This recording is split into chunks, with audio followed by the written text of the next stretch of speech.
స్థానిక కార్పొరేటర్ చెందుపట్ల మల్లికా శ్రీనివాస్ గారి ఆధ్వర్యంలో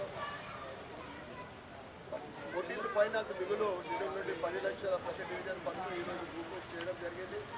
ఈ సందర్భంగా డివిజన్ పెద్దలకు సోదరమణులకు భారతీయ జనతా పార్టీ మరియు ఇతర పార్టీ సీనియర్ నాయకులకు కార్యకర్తలకు అందరికీ కూడా పేరు పేరున ధన్యవాదాలు. గత 2 నెలల క్రితము 10 లక్షల జనరల్ ఫండ్ నుండి మున్సిపల్ కార్పొరేషన్ మరియు ఇప్పుడు 14th ఫైనాన్స్ నిధులు అంటే ప్రభుత్వం నుంచి మనకి ఇంకా 1 ఇయర్లో ఏ ఫండ్ రాలేదు.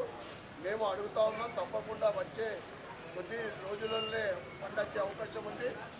ఆ ఫండ్ తోటి టీఎఫ్ఐడిసి ఫండ్ కానీ స్పెషల్ ఫండ్ ద్వారా నిజామాబాద్కు ఇంకా రాబోయే కొన్ని నెలల నుండి రోడ్లు కానీ డ్రైనేజ్ కానీ డెవలప్మెంట్ జరుగుతుంది. మీ అందరికీ కూడా తెలియజేస్తా ఉన్నాం. భారత్ మాతా కీ జై.